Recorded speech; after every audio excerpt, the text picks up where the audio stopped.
Christmas ain't nothing but an old whitey Christian holiday. And that's right.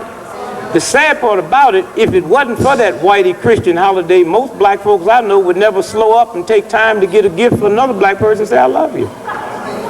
Sad part about it, you know.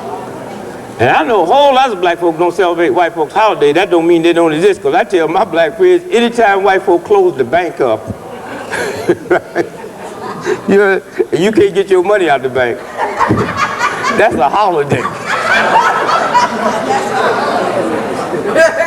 But the problem what we got to do, and that's what, you know, that's the beautiful part what King was talking about, and that's why you really got to get your diet together, because once you get your diet together, you get your head together. Once your head together, things function. Everybody run around here about a whitey Christian holiday. I'm worried about February the 22nd, George Washington's birthday. Now think about that. The banks are closed. School out. George Washington was a slave master. I mean, what am I doing being forced to celebrate the birthday of us? Can you imagine Jews getting so messed up one day, they end up being forced to celebrate Hitler's birthday? I mean, think about that. And when I was a little boy, when I was in school, I didn't celebrate his birthday. I mean, I ain't never liked school. I ain't gonna lie to you. I ain't never liked school. No, you know, school, I ain't never liked school. Never went to school unless I had to, except, man, you know, you stayed up here 20 minutes. Soon as you left, it came out. Check this out. I mean, this is the most outrageous thing I heard in my life. When I found out that we was forced to celebrate George Washington's birthday, that's the only day of the year I would break in school. I would read every book I could find. I mean, the teachers would come in, police would come in, what you doing there? I said, I'm taking the test. And then after I started putting me a little piece of chump change in the bank, I'd go to the bank, take my money out on the 22nd, put it back in on the 23rd. You see, there's a universal God force. Now, when I talk about God, don't y'all get upset, because I ain't talking about no isms and osms, and ain't talking about nobody that needs your validation. Okay? And there's a whole big difference between God and religion. Okay? And evidently, I mean, I've been black 63 years, and black folks been praying ever since I was born, but evidently most black folks I know ain't praying to the right person, because there is a God that answers all prayers. And there's no way you can be praying to that right God and have sugar diabetes, high blood pressure, cancer, and all the things you have. That's impossible. And you black folks that still go to church, even y'all that don't, y'all need to go to church and get you one of them Baptist hymn books and listen and just read the songs. Yeah. Y'all know what I'm talking about. Yeah, that song about the sparrow. Y'all know what I'm talking about? I know it. You who said, let me say it, tell them, because little young folks in there, they talking about, they think you talking about something to eat. Sparrow is an ugly. Go ahead, hold that mic there, sister. Hold the mic. Your eyes are supposed to be on the sparrow. Now, as you say this, now let me tell y'all. Yeah, give her the mic. Give her the mic. Give her the mic. Let her hold it. You don't mind, do you, sister? We talking about Jesus and them now. You know. Yeah. Okay. Now, the eyes are supposed to be on the sparrow. Now, that's the song. We ain't making this up. I mean, now the eyes is on the sparrow. Now, sparrow is an ugly little old bird. Don't do nothing but doo-doo on your car window. No, y'all right, you know, that's you can always tell what a sparrow is because you got stuff all on your front porch, and you know, that's the sparrow. Now, what do they know? Leave it, let her have the mic. She's not doing.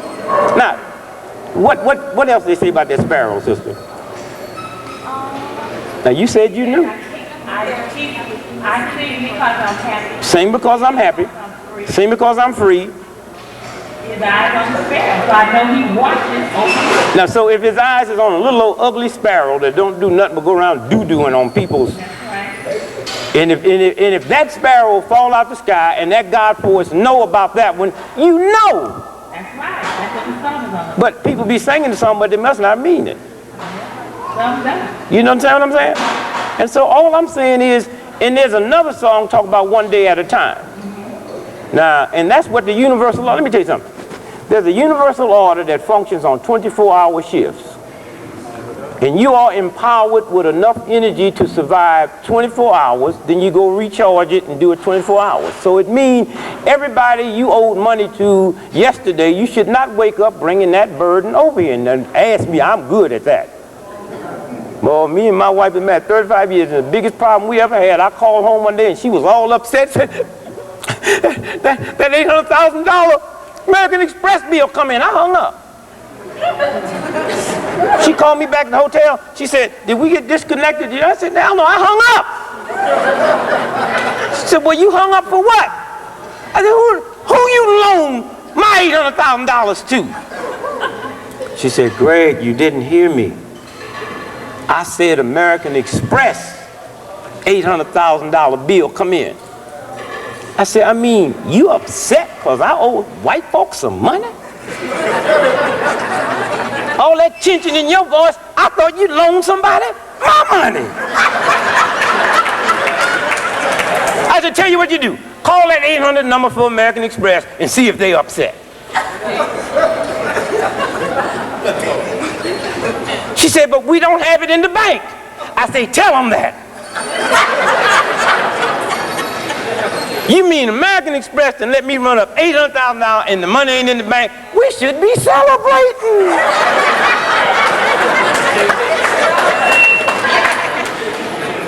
And see what y'all got to see when you get your nutrition together, you start seeing through tricks. Well, I might not have no money, but I got good credit. I'm looking for me a woman that got some money, but ain't got no credit.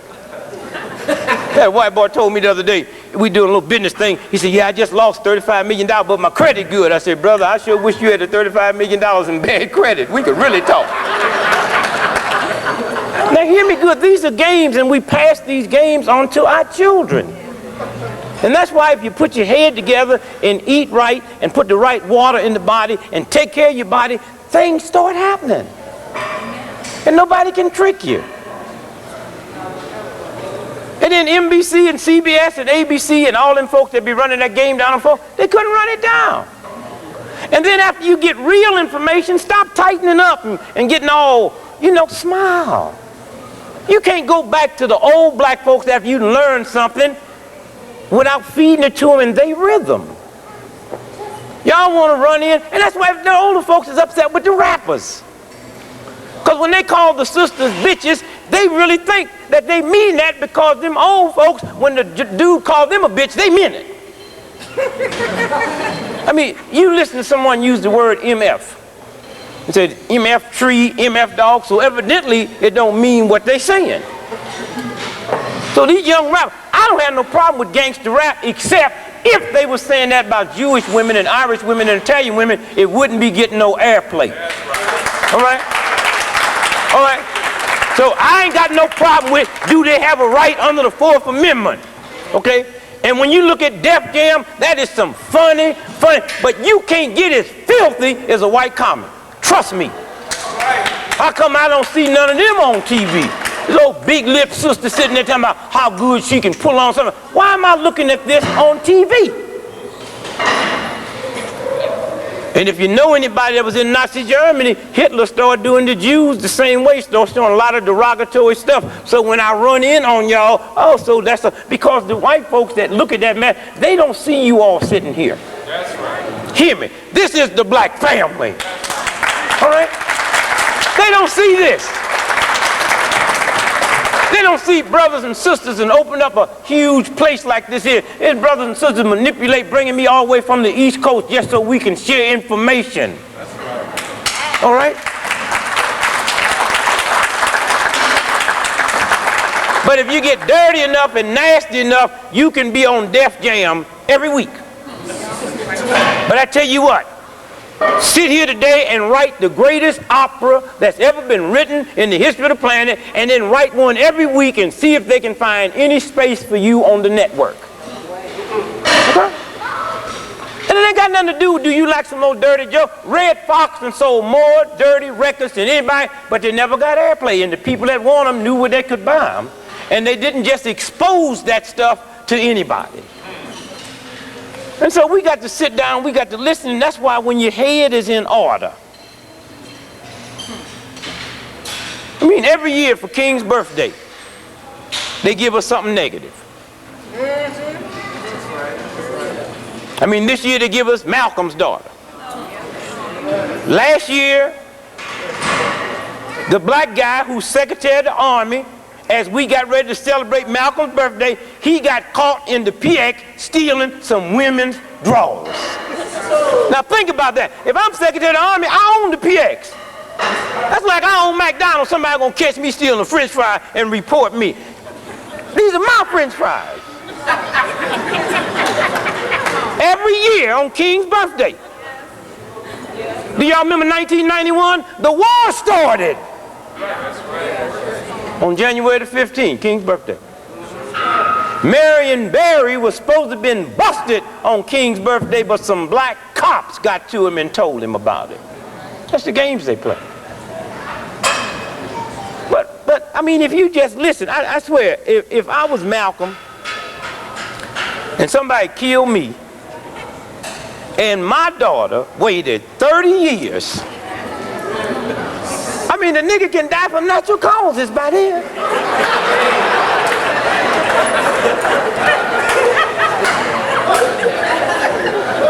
If I thought I had a daughter that would wait 30 years to get somebody that she believed killed me, I would have serious attitude. Then, if the girl did it, she got to be mentally retarded. Did y'all see the Godfather movies? I mean, 4 Godfather movies, Hollywood had made so many gangster movies, and when you talk about murder, you ain't never heard them mention Minneapolis. Now, she in New York where the killers are, she want to get somebody to kill Farrakhan. She leave New York where all the murderers are and go to Minneapolis.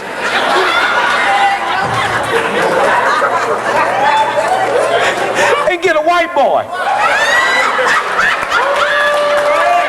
I mean, with a serious white name, Fitzpatrick. Didn't get no white boy named Ralph Jones. Now, the one thing we know about Farrakhan, if you don't know nothing else, ain't another black man on this planet that's guarded by other black men like Farrakhan. And you're gonna get a white man, a Catholic,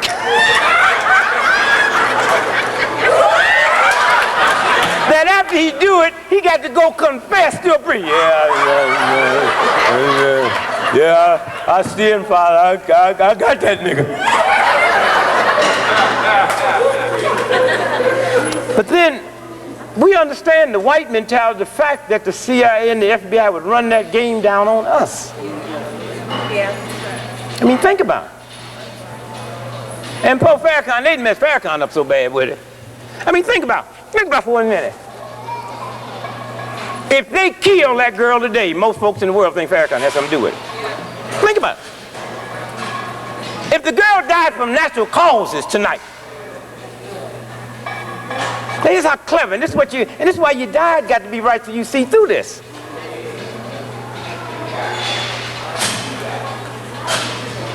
There's a lot of young folks that love Malcolm, love Farrakhan.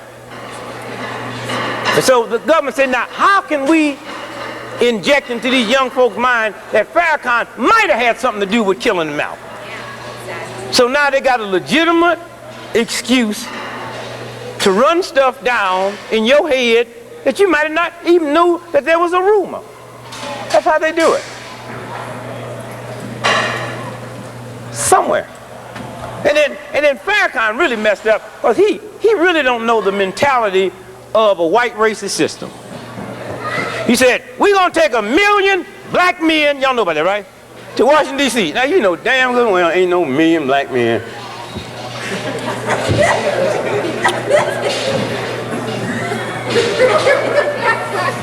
Going to Washington, D.C. Just the logistics of bringing 1 million people to Washington, D.C. would cost you damn near $300,000. I mean, think about it.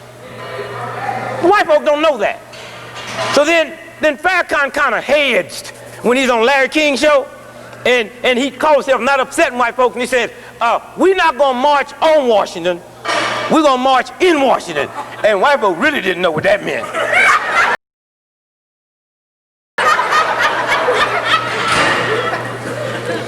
Well, I didn't know. I said, in Washington. But you're really trying to say white folks now, you know, we just come in to do our thing. That's cool. We ain't come to bother y'all. This is a black thing.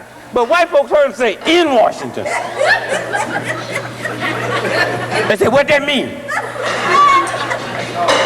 See, and that's why y'all got really put your stuff together, and you got to listen. I mean, some old white boy that went crazy and called the president and threatened him and gave him my phone number. Secret Service called my wife. Thank God I was in South Africa. Because I'd have told the Secret Service, you know, everybody thinks the president should be protected, whether you like him or not. But until y'all go and question Jesse Helms about he better not come to North Carolina without a bodyguard, don't even come to my house. And y'all better start listening. See, there's a lot of stuff you can learn from white folks. I mean, think about it. I mean, Connie Chung. And Connie Chung better really find out who she is. I don't know what she sees when she look in the mirror. Connie Chung then went and interviewed Newt Gingrich's mama. Newt Gingrich's mama said to Connie Chung, yeah, my son referred to the president's wife as a bitch. And Connie Chung got in trouble.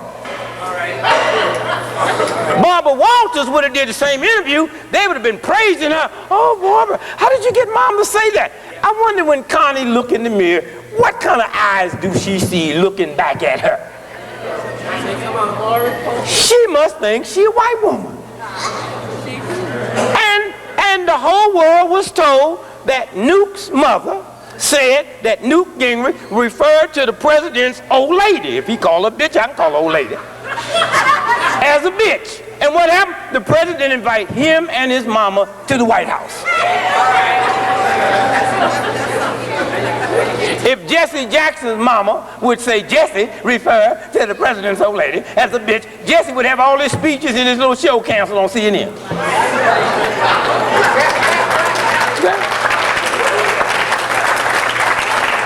So you got to really understand this mentality we're dealing with. I mean, it's very, very important that when you look around and see the games that they play, and I guess it ain't no beautiful white woman. I was talking at the University of Arkansas a couple of days ago, and I just said it must not be no beautiful white women left. And white folks look all funny. So what do you mean? I said, well, every time I pick up the white paper and a white woman's murdered, it always say beautiful or attractive. It look like white boys don't kill ugly white women.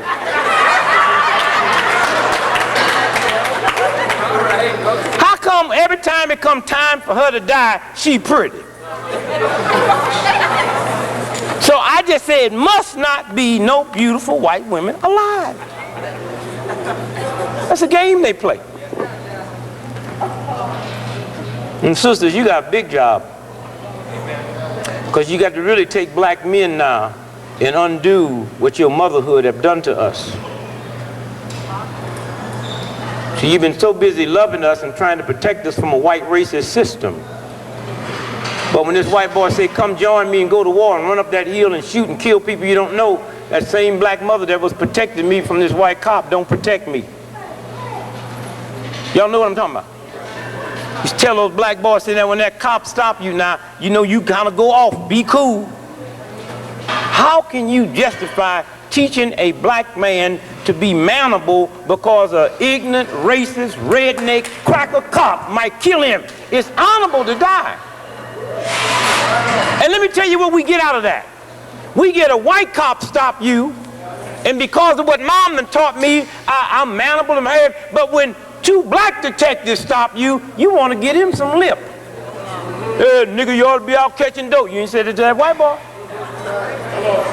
Okay? Yeah, nigga, all the crime out here, you messing with me. You ain't said it to that white boy.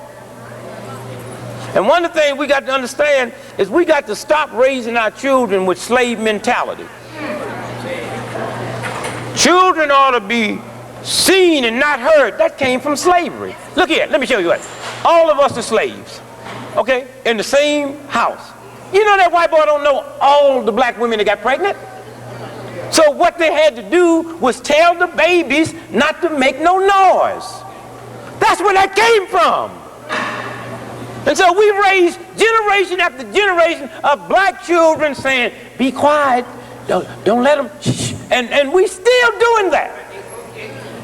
Now, black men, me and this sister in love. This old evil, nasty white boy over here that now, anytime he get, no, I'm talking to him. No, I don't know you that well. Matter of fact, I didn't even know you was white till you raised your hand. I got some, that's right, that's right. I got some cousins lighter than him. Okay. Now watch this. This old evil, nasty white boy that owns all of us.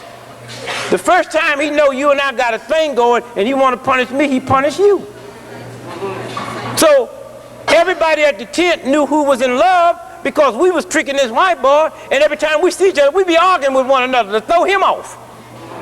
And it's still in our genes now. We still be woofing with our ladies. That slave mentality, still be woofing. Look at all them sitcom comics, including the Cosby comics. Look at always conflict. And then look at the white comics. Look at them sitcom comics, no conflict. Always conflict between me and the black lady. I don't need to do that no more. I am out of slavery. And y'all got to listen, you got to listen real hard and understand who you are when you function properly. I mean, when you stop and think who you are, you realize if you took your hand and put it over any surface, 1/25,000th of an inch. Now, you know how small that is? Anything in this piece of wood here, anything that have happened around it, from homicide to murder to joy and festivities, will come into my hand. That's who we are. That's what that universal God force put together. You can walk in and touch anything, and just don't let them touch it, and it will communicate to you. Some of y'all know what Africans do it with trees. They can leave the Moonies a message in a tree, and they come there 5 years later and get it. And now they want to tell us about an information highway. Just when I almost catch up and find out who I am, they're going to trash me and tell me about some information. I'm the information highway.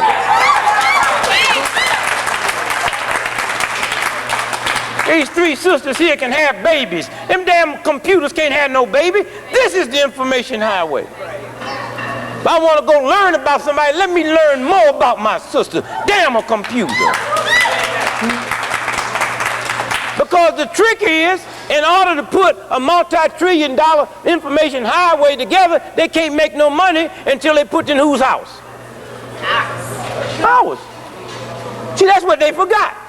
So how they gonna make something so sophisticated, and if I'm so unsophisticated, how you gonna make some money? Whatever you do when you get through playing your game, you got to make it plain to sell it to me. And you can't make no money just putting the information highway together. You got to be able to sell that highway to somebody. And so once you understand who you are, then you'll understand why you have to eat right. I mean, do you realize we have something like between 2 million to 5 million different types of scents we can detect? They ain't got no machine can do that. Odors. Just in this here whole human psychic, I can store enough information in my brain just that all the computers in the world can't handle. You can come and take one little brain cell out of my head, the size of a pinhead, and enough information can be stored in that would wipe out 2 computers the size of a telephone booth. All right. And that's not after I've been to school. And so if any of y'all here that's over 30 years old, if I gave you an assignment today, I said, I'd like for you to sit down and write about your life. When you was in grade school, high school, when you was little, up till you was 30, it's impossible. Because if you wrote 24 hours a day, it'd take you 2,000 years to complete that assignment. You the information highway. So when you understand who you are and what your body's about and everything put on, your breast is there to feed them little babies. And how we can get so far off to take a baby that come out your belly and give it something come out of old ugly cow. I mean, think about it. The most important ingredient in milk is not called calcium, it's called casein. Casein builds the bone structure to carry the body's weight.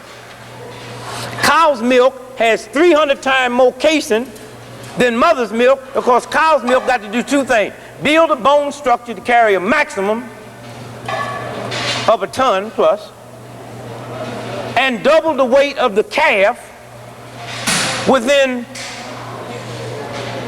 6 to 8 weeks. Mother's milk has enough casein in it to build a bone structure to carry a maximum 175 pounds and double the weight of that baby within 8 to 9 months. So what do they do with casein? They make kerosene out of it. What else? They make glue. Now you think it's an accident the #1 milk company in the world, Borden's Milk, just happened to make Elmer's glue and got nerve enough to put that cow on it. And anywhere in the world where mothers is stupid enough to feed a child milk that come out of cow, that's where they have crib death. Because what is it? It's that gluey stuff in the casein, and some babies can't throw it off and they die in the crib. But you know it's a trick, because they blame it on the crib. Crib ain't never killed nobody. But we accept that, crib death. So wait a minute, and so when you stop and think about who you are, the intelligence that you're born with, and how a system can rip you down to be insignificant, and they start with programming your food. And then we brag about, yeah, sugar diabetes running my family. That's because the diet runs in the family. Change the diet, sugar diabetes will leave. You ate what your mama ate, she ate what her mama ate, she ate what her mama ate. Change it. I mean, think about this great body we got here. I mean, this body, the day you was born, you had 62,000 miles of blood vessels. You sit there right now, 62,000 miles of blood vessels in your body that don't get in your way. 62,000 miles of blood vessels. Think about that. Matter of fact, if you could lay your blood vessels end to end right now, it'll reach around this planet Earth twice with 12,000 miles left over. And as you sit there now, your blood make a complete cycle every 30 seconds. So what does that mean? That means your blood traveling 125,000 miles a minute, 7,500,000 miles an hour, 180 million miles a day. And they got you believing a jet plane is fast. I mean, think about who you got. 50 trillion cells in your body, 50 trillion, and each one of those cells got 3 billion genetic bytes. I mean, think about that. And when you stop and think about who you are,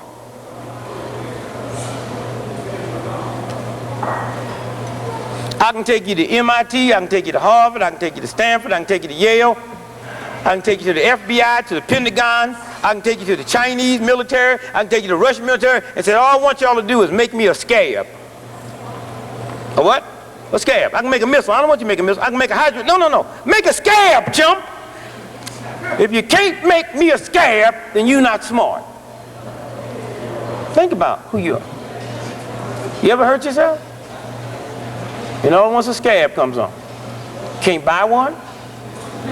All the medical research haven't been able to produce one.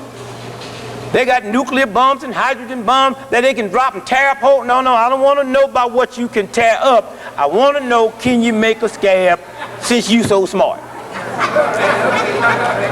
I want you to put all your armies together. That's bad. And when you get through, make me a scab. You see, remember, the answer to all major problems have always been simplicity. They throw everybody off by making it complex. No, I don't want to get into that. Make me a scab, chump. And whenever you hurt yourself, whenever you see that scab forming, that's the real God saying, underneath my bandage, my healing is taking place. And all I ask you to do is don't pull the scab off. That's all.